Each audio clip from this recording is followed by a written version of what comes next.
She was drenched, trembling on a roadside bench, clutching a hungry child beneath a torn blanket, while luxury cars zoomed past like she didn't exist.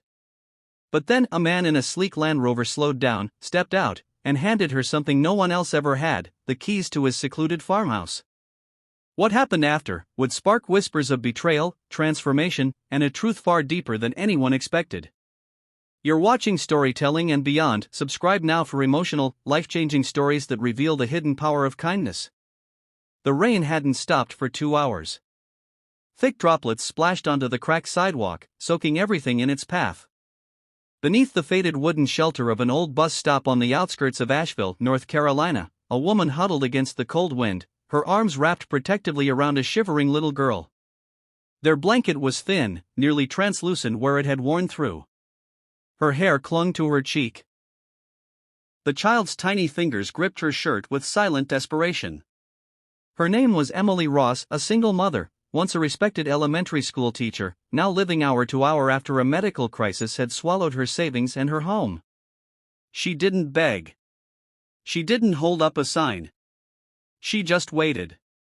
Hoping the rain would stop. Hoping something, anything, would change. Her daughter, Lily, whimpered. "Mama, my toes hurt." "I know, baby," Emily whispered, brushing the wet strands from her daughter's forehead. "We'll find a dry place soon." No one stopped. One man glanced their way through his SUV's fogged window and then looked away. A woman in gym clothes passed by, her umbrella tilted like a shield. That's when the vintage Land Rover slowed. The window rolled down. "Hey, are you all right?" a calm voice called out. Emily looked up cautiously. Behind the wheel was a man in his mid-40s, sharp features, silver hair damp from the window mist. His eyes weren't pitying, they were present. Attentive. Curious. "We're fine," Emily said quickly. "Just waiting out the rain." The man hesitated. Then he parked. Got out. He wore an overcoat and carried no umbrella. "You don't look fine," he said gently. "Where are you headed?" Emily hesitated. "We don't really have anywhere." "I'll figure it out." He looked at the small figure under her blanket. Lily peeked out at him, her cheeks pink from the cold. "My name's Michael Landon," he said. "I own a farmhouse outside town. It's fully furnished. I'm flying out tonight for a few weeks. No one's there. You could stay." Emily narrowed her eyes. "You want me to stay in your house? Just like that?" Michael shrugged. "I've got cameras. Alarm system. But none of that matters. What matters is no one should be out in this weather. Especially not a child. I'm not asking for favors. This isn't charity," he said. "It's space. I have more than I need. You have less than you deserve." She didn't answer.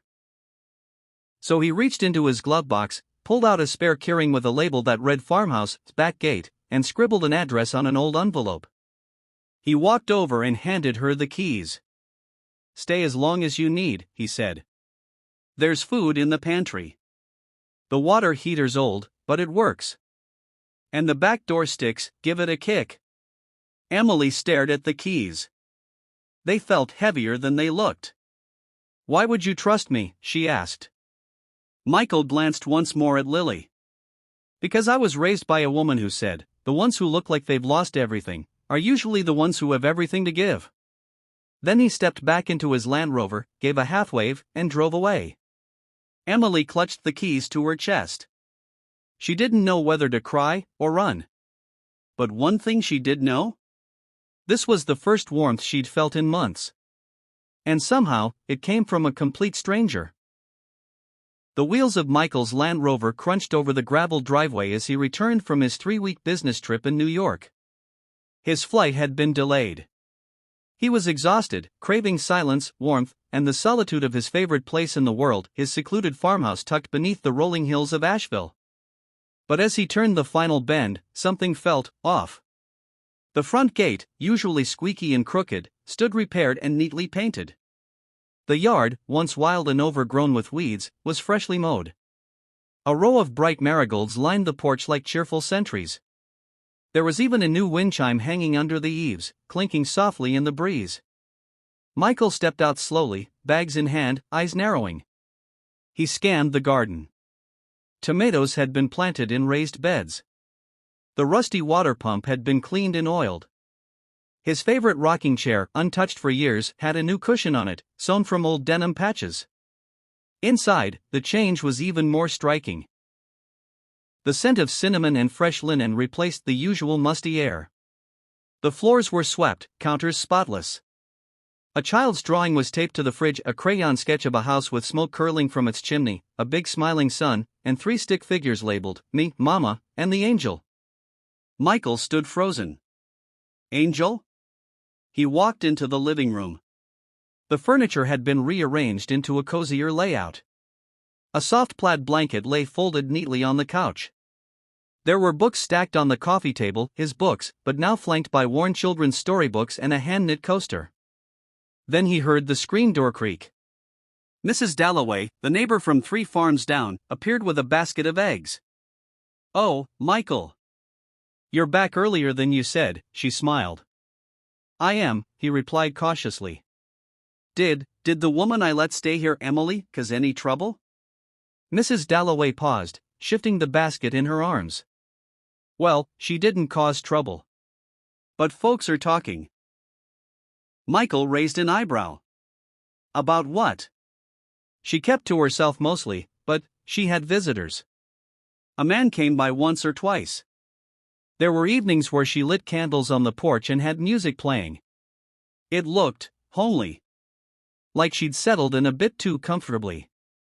Michael didn't speak. "She wasn't rude," the woman added quickly. "Always polite. Fixed up your porch steps, repainted the mailbox. But people say she acted like it was hers." That word echoed. Hers. He thanked Mrs. Dalloway and stepped inside. A tightness grew in his chest. The idea of betrayal crept in, not loud, not ugly, just enough to sting. He had given her a key, a temporary place of safety. But had she mistaken it for ownership? He opened the cupboard to grab a glass and froze. There, nestled among the mugs, was a worn brown envelope. He pulled it out. His name was written on it in neat, slanted handwriting. To Mr. Landon, in gratitude and goodbye. He stared at the note, heart pounding. The house was quiet. Too quiet. He sat down slowly on the couch, envelope trembling in his hand, and opened it. Inside was a folded letter, and something about the weight of her words hit him harder than any imagined betrayal ever could. Michael unfolded the letter with hesitant fingers, the paper slightly crinkled and warm from being held too tightly. He sat on the edge of the couch, staring at the handwriting as if it held a secret that might hurt him. "Dear Mr. Landon.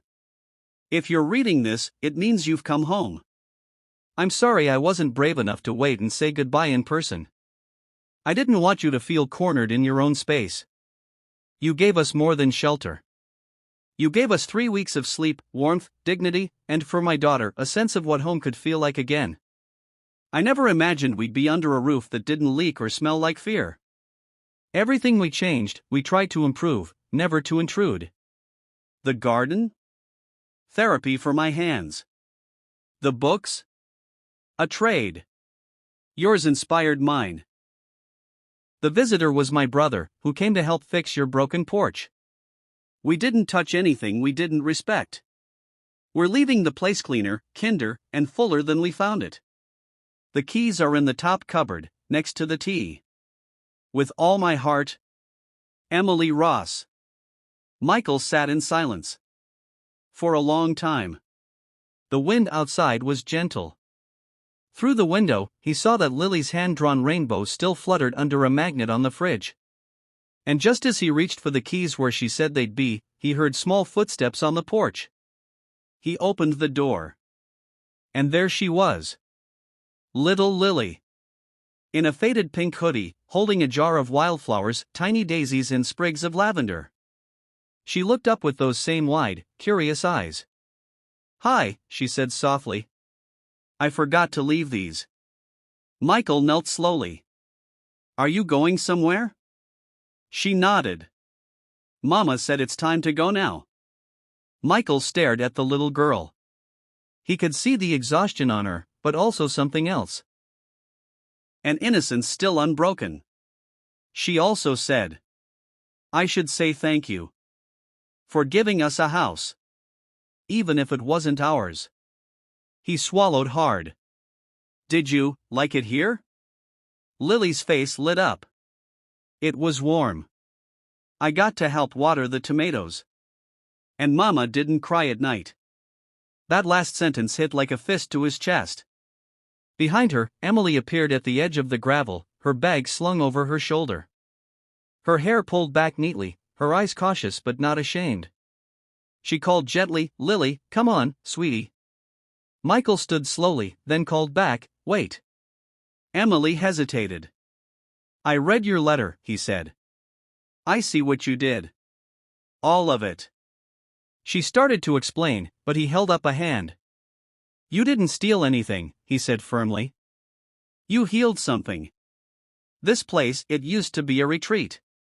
But it's been empty for years. Until you brought it to life. Emily lowered her eyes. We were going to leave it exactly as we found it. We never meant to. But you didn't leave it as you found it, he interrupted. You left it better. The breeze stirred the wind chimes. Lily stood quietly between them, still holding the flowers.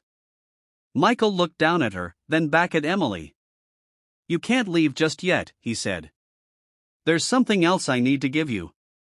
Emily tilted her head. What? He walked back inside briefly, and when he returned, he wasn't holding the old keychain. He was holding a new one. Silver, with a small tag engraved with the name, Ross Home. Emily's lips parted, stunned. You're giving it to us? I'm giving you back something the world tried to take: security, dignity, peace. He held the keys out. I think you've earned it more than anyone. Tears welled in Emily's eyes. Mr. Landon. I don't know what to say. Michael smiled gently. Say you'll stay.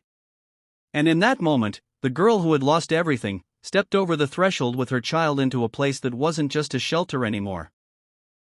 It was a beginning. 1 year later, the farmhouse that once sat quietly behind hills and forgotten fences now echoed with life. Laughter spilled from the porch in the early mornings, mingling with the scent of baked bread and garden herbs. Chickens roamed the backyard, a tire swing hung from the old oak tree, and the once barren flower beds bloomed in hues brighter than memory. But it wasn't just a home anymore. It was now called the Ross Haven, a registered non-profit community refuge for single mothers and their children who had nowhere else to go. At the center of it all was Emily Ross, no longer a drifting soul with a broken spirit, but a leader, a mother, a voice. She walked the halls of the farmhouse-turned-shelter with confident steps, helping others find what had once been offered to her, trust without condition. Inside, a community kitchen buzzed. A young mother stirred soup while another read aloud to 2 toddlers in a cozy reading nook. In the upstairs loft, a social worker trained part-time volunteers on how to connect women to job programs. And seated on the porch, legs crossed, coffee in hand, was Michael Landon. He no longer looked like the man who escaped to his farmhouse to forget the noise of the world. Now, he listened to the noise: kids laughing, mothers planning, life rebuilding. He watched Lily ride her bike down the gravel path, her curls bouncing with joy, no fear in her eyes. She stopped short in front of him and grinned. Guess what I'm gonna be when I grow up, she beamed. Michael smiled. What? A house giver. Like you. He chuckled. Then the world's about to get a lot better. Emily stepped out with a clipboard in one hand and a cup of tea in the other. She looked over at Michael and sat beside him. Do you ever regret it? She asked quietly. Handing over the keys? Michael shook his head slowly, his gaze resting on the garden she once planted during her darkest hours. No, he said. It was the smartest risk I ever took. She leaned her head on his shoulder. We never expected all this. I don't think kindness ever expects anything, he replied. It just hopes it makes something better. From the mailbox nearby, a delivery man waved and shouted, "Ms. Ross." Another donation letter just came in. Emily stood, took the envelope, and turned to Michael. That's the 5th this week. Seems like people care more than we thought. Michael smiled. Sometimes it just takes one act of faith to remind the world of what it's still capable of. That afternoon, as the sun dipped behind the hills, the Ross Haven welcomed its 12th mother and 23rd child since opening. And it all began with a rainy bench, a warm heart, and a key passed between two strangers. You've been watching Storytelling and Beyond, where true humanity comes alive through emotion, redemption, and unexpected hope. If this story touched your heart, subscribe now, and share it with someone who believes that one kind act can change the world.